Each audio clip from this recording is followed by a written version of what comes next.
저희들이 계속해서 복음이라는 주제를 가지고 하나님의 말씀을 듣고 있습니다. 왜냐하면 특별히 이 시대는 다시 한번 우리의 신앙이, 우리의 교회가 복음 위에 세워져야 될 그때이기 때문입니다. 사실은 오늘까지 복음 주제 시리즈를 마감하고 다음 주부터는 이제 구약에 대한 강론으로 들어가려고 했는데요. 비대면 예배가 다음 주까지 한 주도 연기되는 바람에 다음 주까지 복음을 주제로 한 설교를 하겠습니다. 그리고 그 다다음 주부터 행여라도 비대면이 된다 할지라도 이 일정상 어쩔 수가 없습니다. 일정상 구약 성경 중에 한 책 이미 정해졌습니다만 나중에 말씀드리는 게 여러분이 더 사모하게 될 줄로 믿습니다. 그래서 그 말씀으로 여러분과 함께 은혜 받고자 합니다. 그래서 구약의 그 강론의 말씀은 다 같이 모였을 때 시작하고 싶어서 그래서 다음 주는 비대면이고요. 그 다다음 주는 함께 모여 드리는 예배가 될 줄로 믿습니다. 그때 이제 저희들이 구약 성경에 있는 하나님의 말씀으로 과연 이 시대에 과연 우리에게 말씀하시는 것이 무엇인지를 듣고자 하겠습니다. 혹시 여러분 2015년에 어떠한 일이 일어났는지 혹시 아시는지요? 5년 전에 특별히 동양권에 있어서는 조금 거리가 먼 사건이 있었습니다. 그러나 서구권, 서방권에 있어서 특별히 이 서구권의 기독교계에 있어서는 엄청난 충격을 줬던 사건이 있습니다. 대부분 이 아프리카에서 일어나는 사건은 동양에 있는 쪽과는 좀 거리가 멀고요. 특별히 유럽이나 이 서구권과는 상당히 밀접하게 연결이 되어 있습니다. 2015년 케냐에 있는 가리사 대학교에서 148명이 무참히 살해당하는 테러 사건이 있었습니다.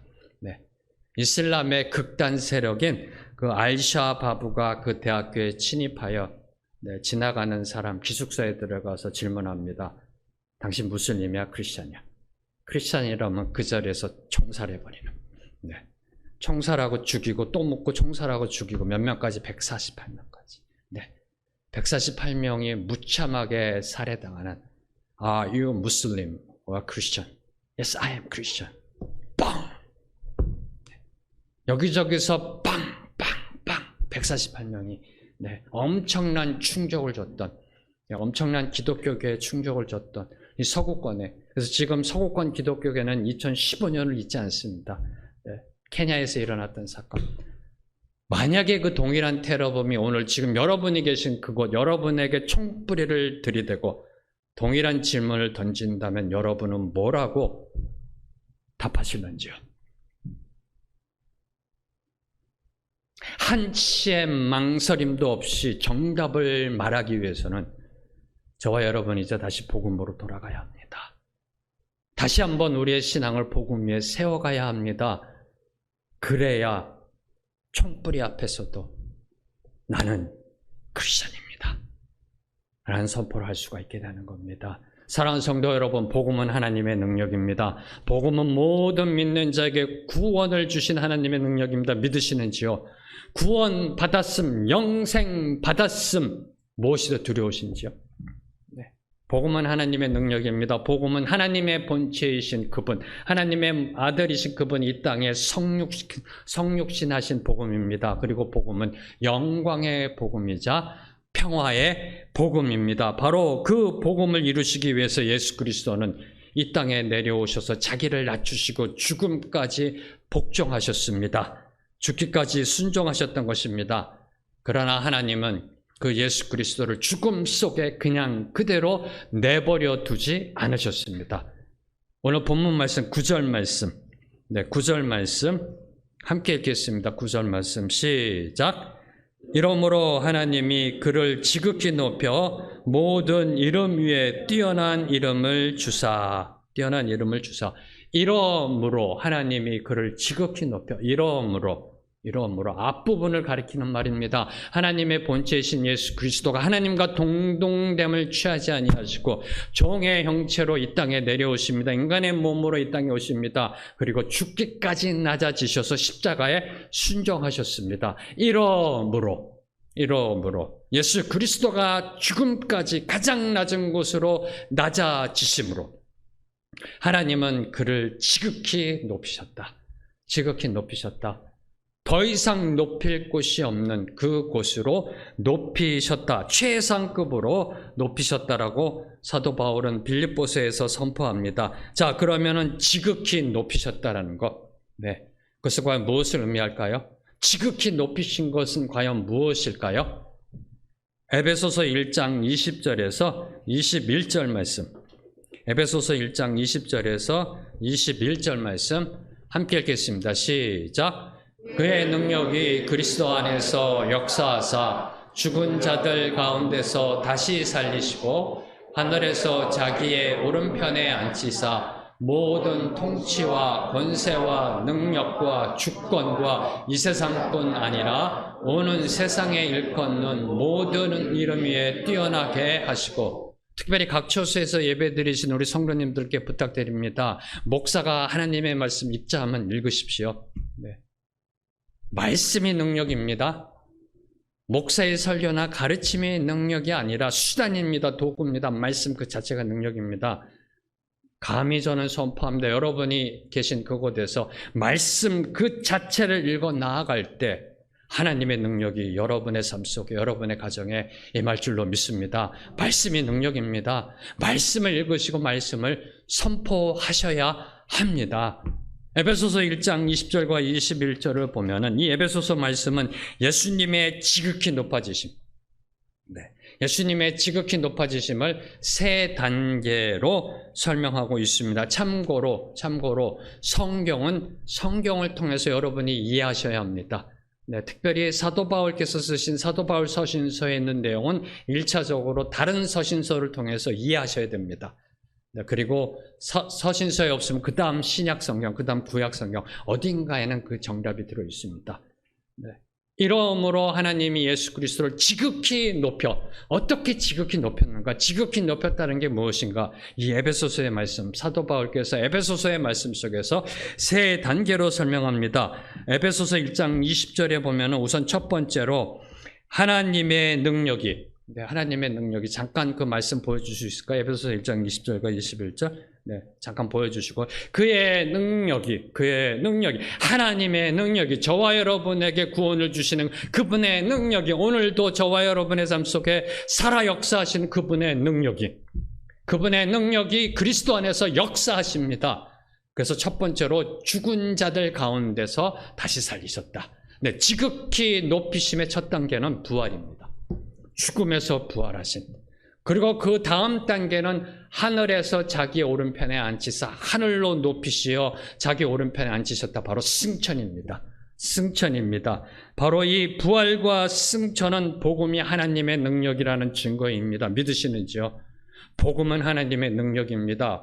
부활과 승천이 하나님의 능력입니다. 이 부활과 승천은 당시 수많은 증인들, 최소 515명, 고린도전서에 기록되어 있는 그 사람들만 보더라도 최소 515명의 증인들로 인해서 확증된 역사적 사실입니다. 뭐가요? 부활과 승천이. 그리고 오늘날도 변하지 않는 불변의 진리입니다. 첫 번째 부활시키셨고요. 두 번째 승천시키셨고요. 세 번째 에베소서 1장 21절에 보면은 모든 통치와 권세와 능력과 주권과 이 세상뿐 아니라 오는 세상에 일컫는 모든 이름 위에 뛰어나게 하셨다. 네, 마지막 세 번째 단계는 이 세상뿐만 아니라 오는 세상에 일컫는 모든 이름 위에 뛰어나게 하셨다는 겁니다. 부활시키시고 승천시키시고 모든 이름 위에 뛰어나게 하셨다. 바로 이 부분을 빌립보서에서는 모든 이름 위에 뛰어난 이름을 주사라고 설명하고 있는 겁니다. 어떤 이름이요? 모든 통치와 권세와 능력과 주권과 이 세상뿐만 아니라 오는 세상 모든 이름보다 뛰어난 이름, 그 이름을 주셨다라고 빌립보서에 기록되고 있는 겁니다. 이것이 예수 그리스도의 지극히 높이십니다. 혹시 여러분 지금까지 그 인류 역사 속에 기억되는 그 뛰어난 이름 있으신지요? 네, 위대한 이름? 오래 생각하시면 안 되고요. 딱 지금 떠오르는 사람, 네, 세계적으로, 그다음에 국내에서 뛰어난 이름, 위대한 이름, 혹시 기억나는 분 계시는지요? 제가 한번 이렇게 자료를 찾아봤더니 대한민국 역사를 움직인이라는 표현을 쓰더라고요. 대한민국 역사를 움직인 100명을 선정해서 발표하더라고요. 근데 왜 100명인지 모르겠어요. 네. 대한민국 역사를 움직인 100명. 매해마다 발표하는 곳마다 약간의 차이는 있습니다. 네, 약간의 차이도 있고요. 감사하게도 거기에 황씨가 2사람이나 계시더라고요. 네. 그런데 공통적으로 탑 2가 1등, 2등에 들어가시는 분이 광개토 대왕과 세종대왕이십니다. 네. 대한민국 역사를 움직인 뛰어난 이름, 광개토 대왕과 세종대왕. 자, 그러면 세계의 역사를 바꾼 사람. 또 세계 역사를 바꾼 사람은 또 100명이 아니고 20명을 주로 해서 발표하더라고요. 세계 역사를 바꾼 20인 중에는 누가 있을까요? 알렉산더 대왕, 징기스칸, 진시황제, 아리스토텔레스, 석가모니, 마호메트. 그리고 모든 발표마다 넘버원 1등이 예수 그리스도. 네. 세계 역사를 바꾼 인물 중에, 뛰어난 이름 중에 가장 맨 위에 계신 분, 어느 곳에서 발표하던 예수 그리스도라고 적혀 있습니다. 세계의 역사를 바꾼 예수님, 인류의 역사를 BC와 AD로 바꾸신 그분께 하나님이 뛰어난 이름을 주셨다라는 겁니다. 뛰어난 이름을 주셨다. 자, 그러면 뛰어난 이름이란 과연 무엇일까요? 하나님이 예수님에게 주신 그 뛰어난 이름은 과연 무엇일까요? 성경을 보면은 하나님이 새 이름을 주신 경우가 종종 기록되어져 있습니다. 예를 들면 아브라함에게 아브라함이라는 이름을 주십니다. 사레에게 사라라는 이름을 주십니다. 그리고 야곱에게 이스라엘이라는 이름을 주십니다. 그리고 예수님도 시몬에게 베드로라는 이름을 주십니다. 마찬가지로 하나님은 예수님에게 예수라는 이름 외에 또 다른 이름을 주신 겁니다. 그것도 가장 모든 이름 위에 뛰어난 이름. 뛰어난 이름. 바로 그 뛰어난 이름은 오늘 빌립보서 11절에 기록되어 있는 주라는 이름입니다. 주. 네. 지금부터 2000년 전 마가의 다락방에 있던 120명 성령의 강림의 역사 속에 들어갑니다. 성령 세례 받습니다. 성령 체험을 합니다. 성령께서 임하시는 역사를 경험한 베드로가 일어나서 이렇게 선포합니다. 사도행전 2장 36절을 보면은 너희가 십자가에 못 박으니 예수를 하나님이 주와 그리스도가 되게 하셨다. 다시 선포합니다. 너희가 유대인들이 이스라엘 백성들이 십자가에 못 박은 이 예수를 하나님이 주와 그리스도가 되게 하셨다. 바로 이 주. 바로 이 주라는 이름이 모든 이름 위에 뛰어난 이름이라는 겁니다. 네, 성경을 보면 이 주라는 단어는 이 주인님이라는 의미가 있습니다. 네, 아브라함을 섬겼던 종 엘리에셀이 아브라함을 주라 부릅니다. 창세기 보면 주인님. 그리고 또 동일한 단어가 하나님께 쓰여질 때, 이 동일한 주라는 단어, 동일한 히브리어, 동일한 헬라어입니다. 이 단어가 인간의 상하 관계에 쓰여질 땐 주인님이란 뜻입니다. Sir, my boss 이런 뜻입니다. 그런데 그 단어가 하나님께 쓰여질 때, 신에게 쓰여질 때는 여호와라는 단어입니다. 여호와. 그래서 여러분이 구약 성경, 특별히 구약의 영어 성경을 보시면 한국어 성경에 여호와라고 되어 있는 영어 성경을 보면은 L-O-R-D, 로드로 번역되어 있습니다. 네, 그것도 대문자로. 네, L 큰 대문자, O-R-D 중간 대문자로. 그렇게 번역되어 있습니다. 여호와는 주이시다라는 겁니다. 바로 이 여호와라는 이름을 하나님은 예수님에게 주심으로 그를 온 세상의 주권자로 선포하셨던 겁니다. 그래서 오늘날 저와 여러분이 예수님을 만주의 주로 송축할 수 있는 것입니다. 하나님은 예수 그리스도를 부활시키시고 승천케 하시어 모든 이름 위에 뛰어난 주라는 이름을 주셨습니다. 그로 인해서 어떠한 결과가 일어나는가? 그로 인해서 과연 이 땅에 무슨 일이 일어나는가? 바로 그 철회된 결과가 10절에서 11절에 기록되어져 있는 겁니다. 먼저 10절 말씀, 오늘 본문 말씀 중에 10절 말씀 함께 읽겠습니다. 시작. 자들과 땅 아래에 있는 자들로 모든 무릎을 예수의 이름에 꿇게 하시고 네, 모든 무릎을 예수의 이름에 꿇게 하시고 예수님을 지극히 높이시어 모든 이름 위에 뛰어난 이름을 주사 모든 무릎을 예수의 이름에 꿇게 하시고 하나님이 주신 뛰어난 이름 주라는 그 이름 앞에 모든 무릎이 꿇게 될 것을 선포하고 있는 겁니다. 한국 사람, 중국 사람, 일본 사람, 미국 사람 그 어떤 사람도 예외 없이 아프리카 사람, 유럽 사람 모두 다 예수님 앞에 무릎 꿇게 된다는 겁니다. 네, 별로 감동이 없으시죠? 좀 더 사실적으로 들어가겠습니다. 지금 전 세계 인구가 78억 명입니다. 78억 명이, 그러니까 78억 명이, 네, 발음도 잘 안 되네요. 흥분되니까. 동시에 지금 무릎 꿇습니다. 상상해 보세요. 제가 이 중국 영화를 보면 가장 이렇게 와 하고 느낄 때가요. 그 자금성에서 찍을 때 중국 황제 앞에 그 신하들이 엄청나게 몰려있는 그 신하들이 네, 그 한국의 조선의 왕 앞에서 이렇게 엎드리는 대신들은 한 20명, 30명인데 중국의 자금성의 그 신하들이 엎드릴 때는 뭐 수천 명이 그냥 뭐 중국말로 그러니까 우리나라 말하면 패 하면서 팍 엎드리는 거. 네. 혹시 기억 보신 분 없으세요? 네, 저는 그 기억이 나더라고요. 근데 78억 명이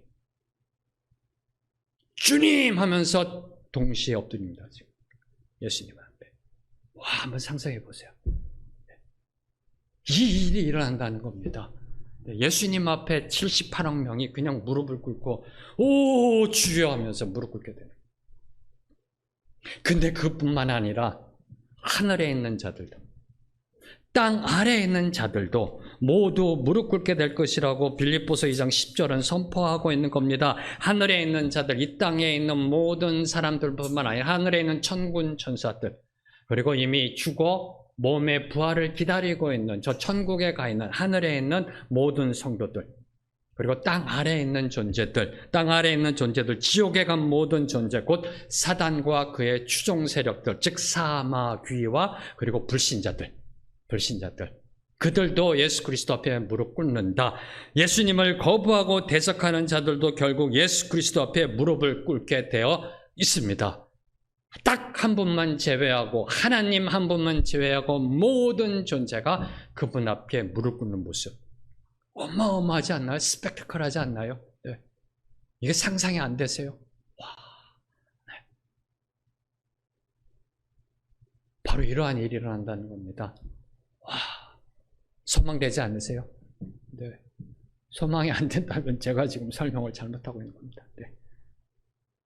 그럼 언제 이러한 일이 일어날까요? 언제 이러한 일이 일어날까요? 네, 그래서 언제 이러한 일이 일어나는가를 여러분이 이해하기 위해서 제가 4구절의 말씀을 한 번에 이렇게 보여드립니다. 누가복음 21장 27절, 마태복음 24장 27절, 출애굽기 40장 34절에서 35절, 역대하 7장 2절 말씀입니다. 먼저 누가복음 21장 27절 말씀을 함께 읽겠습니다. 시작. 그때 사람들이 인자가 구름을 타고 능력과 큰 영광으로 오는 것을 보리라. 마지막 때 예수님이 다시 오시는 그 재림에 예수님이 구름을 타고 능력과 영광으로 오신다. 자, 두 번째 마태복음 24장 27절 함께 읽겠습니다. 시작. 번개가 동편에서 나서 서편까지 번쩍임같이 인자의 임함도 그러하리라. 네, 잠시 말씀 화면 보여주시고요. 네, 계속해서 좀 보여주시면 감사하겠습니다. 예수 그리스도가 다시 오시는 그날, 그날에 예수님은 구름을 타고 오신다. 그리고 번개가 동편에서 나서 서편까지 번쩍이는 것 같이 오신다라고 복음서는 예언하고 있습니다. 네, 그러면 구름을 타고 오신다라는 것은 과연 무엇일까? 네, 출애굽기 40장 34절 35절, 역대하 7장 2절 두 구절의 말씀을 함께 읽겠습니다. 시작. 구름이 회막에 덮이고 여호와의 영광이 성막에 충만하매 모세가 회막에 들어갈 수 없었으니 이는 구름이 회막 위에 덮이고 여호와의 영광이 성막에 충만함이었으며 여호와의 영광이 여호와의 전에 가득함으로 제사장들이 여호와의 전으로 능히 들어가지 못하였고, 모세의 회막이 하나님께 봉헌될 때, 솔로몬의 성전이 하나님께 봉헌될 때 여호와께서 임재하십니다. 여호와께서 강림하십니다. 어떻게 해요? 영광의 구름으로. 영광의 구름으로 모세의 회막을 충만히 덮어버립니다. 솔로몬의 성전을 충만히 덮어버립니다. 하나님과 친밀하게 대면했던 모세조차도 그 안에 들어갈 수 없는 영광의 구름으로. 다시 정리합니다. 대제사장들도 하나님과 대면했던 모세도 감히 그 안으로 들어갈 수 없는 영광의 구름으로 하나님이 임재하셨다. 바로 이겁니다. 이 세상 마지막 날 예수님이 구름 타고 오신다라는 것은 손오공이 구름 타고 내려오는 걸 이야기하는 게 아닙니다. 이 손오공 때문에 이 성경이 아주 왜곡되고 있어요. 예수님이 구름 타고 오신다라는 것은 손오공이 구름 타고 오시는 것처럼 오는 게 아니라 바로 모세의 회막과 솔로몬의 성전이 봉헌됐던 것처럼 여호와의 영광의 구름으로 온 땅을 덮고 오신다라는 겁니다. 그렇게 임재하신다라는 겁니다. 그렇게 그 동해에서 번개가 번쩍 나서 서쪽에서 보게 된다는 것은 모든 사람들이 이제는 다 볼 수 있게 오신다는 겁니다. 초림은 처음에 오실 때는 베들레헴에서 한정적으로 오셨습니다. 그러나 재림하실 때는 여호와의 영광의 구름으로 온 우주를 덮어버리시고, 번개가 동에서 번쩍 서에서 보는 것처럼 모든 사람이 다 볼 수 있게 오신다라는 겁니다. 다 볼 수 있게 오신다라는 것이 바로 복음서에서 예언되어져 있는 말씀입니다. 이 세상 마지막 날 온 우주 만물을 지으신 창조주, 만주의 주이신 그분이 이 땅에 다시 오시면 모든 피조물들은 반응하게 되어 있습니다. 지으신 분이 오셨기 때문에 특별히 저와 여러분 모든 인간들은 반응할 수밖에 없습니다. 왜요? 저와 여러분 예수님을 믿던 안 믿던 그 영혼 속에는 그분의 생기가 들어가 있기 때문에, 그분의 생기가 들어가 있기 때문에 그분이 오시면 인간의 영은 반응하게 되어져 있습니다. 그것이 우리 믿는 자들에게 주어지는 성령의 임재 역사입니다. 그분이 오시면 우리의 영은 알게 되어 있습니다. 제가 개인적으로도 이 목사로서의 하나님의 소명을 받을 때 그분이 오실 때 제 영이 먼저 반응하더라고요. 그분이 오셨구나. 그분이 오셨구나. 우리의 생기, 우리의 영혼의 주인 되신 그분이 오시면 모든 영은 반응하게 되어져 있습니다.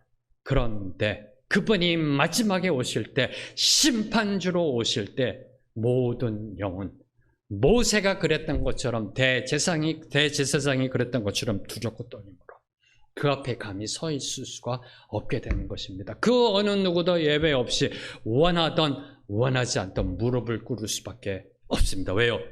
주인이 오셨으니까, 그분이 오셨으니까, 창조주가 오셨으니까, 그 심판의 때가 왔음을 아니까. 그러나 이미 그때는 늦으리. 믿던 안 믿던 무릎 꿇을 수밖에 없습니다. 땅 아래에 있는 지옥에 있는 존재들도 무릎 꿇을 수밖에 없습니다. 사탄, 마귀, 귀신들도 무릎 꿇습니다. 불신자들도 무릎 꿇습니다. 이슬람도 무슬림도 무릎 꿇습니다. 그분 앞에 무릎 꿇을 수밖에 없습니다. 왜요? 그분이 오셨으니까, 창조주가 오셨으니까, 주인이 오셨으니까 무릎 꿇을 수밖에 없음을 바로 사도 바울께서는 선포했던 겁니다. 믿으시는지요? 여러분이 믿던 안 믿으시던 이는 거부할 수 없는 미래적 사실입니다. 거부할 수 없는 미래적 사실입니다. 왜요? 성경이 예언한 진리니까. 이사야서 45장 23절 말씀. 이사야서 45장 23절 말씀 함께 읽겠습니다. 시작. 내가 알고 자기를 내 입에서 공의로운 말이 나왔으며 돌아오지 않으니 내게 모든 눈을 믿게 되고 모든 나라 인자야. 하나님이 하나님을 두고 맹세하십니다. 하나님이 입에서 말씀하신 것, 하나님이 입에서 말씀하신 것 헛되이 돌아오지 않는다. 반드시 이루어진다. 하나님이 하나님의 입으로 말씀하신 것 반드시 이루어진다. 그 말씀이 무엇인가? 내게 모든 무릎이 꿇겠고 모든 혀가 맹세하리라. 네. 모든 혀가 맹세하리라. 선지자 이사야를 통해 하나님은 공개적으로 선포하셨습니다. 공개적으로 약속하셨습니다. 모든 무릎이 세상 마지막 날 여호와 앞에 모든 무릎이 꿇겠고 모든 혀가 맹세하게 될 것이다. 이 예언의 말씀대로 온 세상의 주 되신 예수님이 이 땅에 다시 오시면 모든 무릎은 반드시 꿇게 되어져 있다라는 겁니다. 모든 혀는 맹세하게 되어 있다라는 겁니다. 자, 그러면 하나님이 선지자 이사야를 통해 선포하신 모든 혀가 맹세한다라는 거, 바로 그럼 뭘 맹세한다는 걸까요? 빌립보서 2장 11절 말씀, 2장 11절 말씀, 네, 11절 말씀, 무엇을 맹세하는가? 11절 말씀 함께 읽겠습니다. 시작. 모든 입으로 예수 그리스도를 주라 시인하여 하나님 아버지께 영광을 돌리게 하셨. 모든 혀가 맹세하는 것은 바로 예수님이 주라는 이 진리의 고백이라는 겁니다. 네. 모든 혀가 맹세하리라. 맹세코 이것은 진실임을 선포한다. 무엇이요? 예수는 주이시다. 예수는 주이시다. 예수님 앞에 무릎 꿇는 모든 존재가 예수님이 온 세상의 주되심을 인정하게 될 것을 선지자 이사야와 사도 바울은 한 목소리로 증거하였던 것입니다. 그런데 이는 이사야와 사도 바울이 단순히 인류 역사의 마지막의 모습을 계시한 것이 아니라는 겁니다. 네. 마지막의 모습을 예언적으로 계시한 게 아니라는 겁니다. 하나님이 이미 계획하신 것. 잘 들으셔야 됩니다. 하나님이 이미 계획하신 것, 하나님이 디자인하시고, 하나님이 꿈꾸시고, 하나님이 만드시고, 하나님이 목적해 놓으셨던 것들, 네. 그것이 이루어질 것을 이사야와 사도 바울이 미리 보고 선포했던 것입니다. 미리 보고 선포했던 것입니다. 그날이 오면 하나님이 계획하신 대로 모든 게 이루어집니다. 네. 내 입에서 내 말이 나갔은즉 하나도 헛되이 돌아오지 않을 것이다. 반드시 다 이루어질 것이다. 하나님이 계획하신 거, 하나님이 디자인하신 거, 하나님이 목적하신 거, 그날이 오면 다 이루어질 것이다. 그 결말이 뭐다? 그 결론이 뭐다? 하나님 아버지께 영광. 11절에 보면은 주라 시인하여 하나님 아버지께 영광을 돌리게 하셨느니라. 영광을 돌리게 할 것이다가 아니라 영광을 돌려줄 것이 이미 확증된, 하셨다라고. 네. 이미 미래의 일을 확증된 것으로 선포하고 있는 겁니다. 확신에 차서 선포하고 있는 겁니다. 그날이 오면 하박국 선지자가 예언했듯이 물이 바다를 덮음같이 여호와의 영광을 인자하는 것이 온 세상에 충만할 것을 사도 바울은 확신에 차서 선포했던 것입니다. 사랑하는 성도 여러분, 믿으시는지요? 네, 믿으시는지요? 정말 감사한 것은 이 말씀을 준비하고서 기도하는 가운데 우리 김도훈 자매가 연락이 왔습니다. 목사님 잠시 이야기할 수 있냐고. 네. 그러면서 예배 찬양에 대한 선곡이 다 끝났냐고 물어보더라고요. 그래서 왜 그러냐고 그랬더니 요새 듣는 찬양이 있는데 들을 때마다 눈물이 나고 평화가 있고 감사하고. 네. 그 찬양이 뭐냐? 세상 모든 민족이.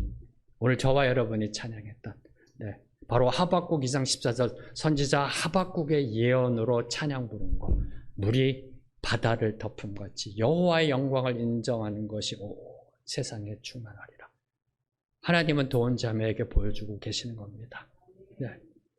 지금 하나님은 도온 자매의 마음을 하나님의 영광으로 덮고 계시는 겁니다. 네. 그래서 저는 너무나 감사하고 너무나 놀랐고요. 하나님이 도온 자매를 사랑하는 속도가 너무 빠릅니다. 너무 빨라요. 네. 벌써 영광까지 갔습니다. 네. 바로 그 하나님의 영광이 빌립보서 2장 6절과 11절의 결론입니다. 예수 그리스도의 낮아짐과 높아짐의 결론입니다. 아니, 성경의 목적입니다. 하나님 아버지께 영광 올려드리는 거. 아니, 저와 여러분의 인생의 목적입니다. 아니요, 인류 역사의 목적입니다. 그분께 영광. 그분께 영광. 이 영광을 사모하시는지요? 이 영광을 경험해 보셨는지요? 이제 믿은 지 얼마 안 된 도원 자매가 경험하고 있는 그 하나님의 영광을 경험하고 계시는지요? 네. 그 영광을 사모하며 그 영광의 찬양으로 들어갈 때마다 주체할 수 없는 감격의 눈물이 나오며 수술 뒤에 지금도 남아있는 그 통증 속에서도 하나님께 감사하며 목사님, 나 이 찬양 듣고 싶은데 혹시 찬양 선곡이 끝났는지요? 오, 할렐루야, 할렐루야. 복음은 하나님의 능력입니다.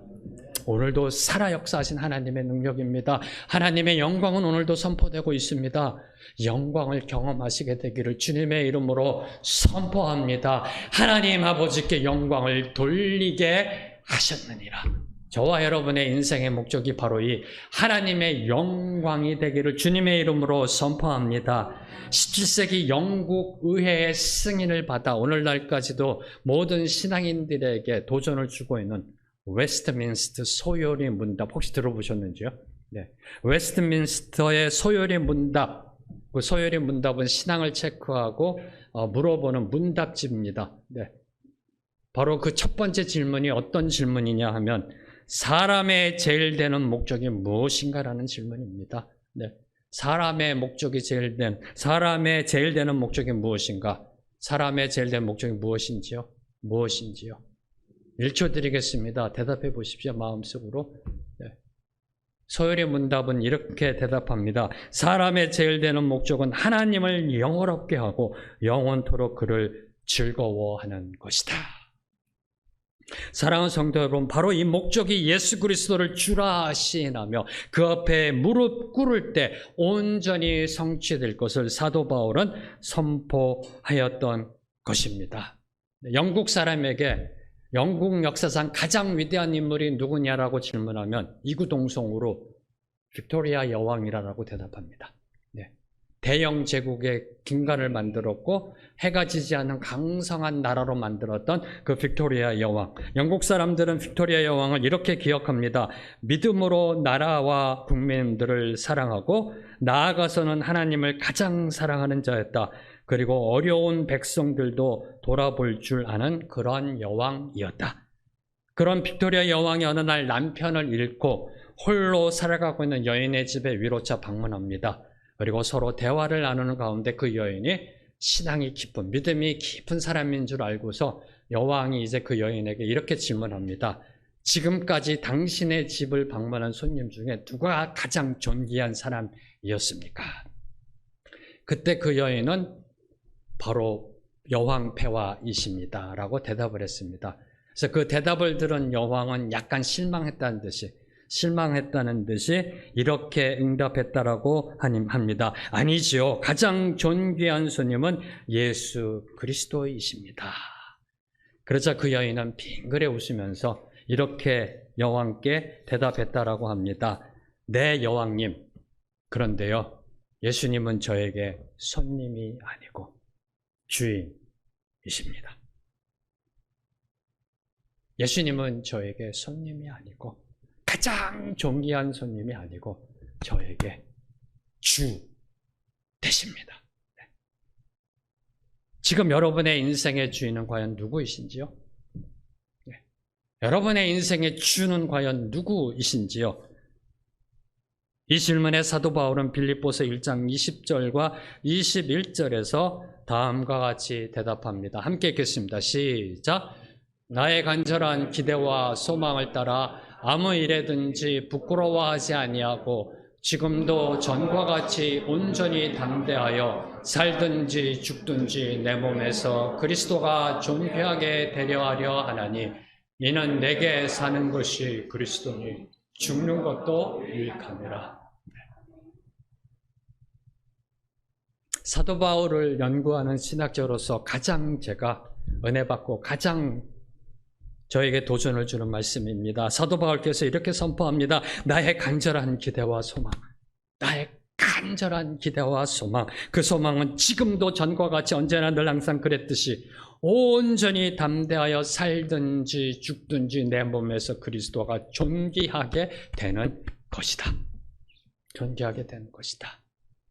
여러분의 인생의 주인은 누구이신가요? 이 질문에 대한 답입니다.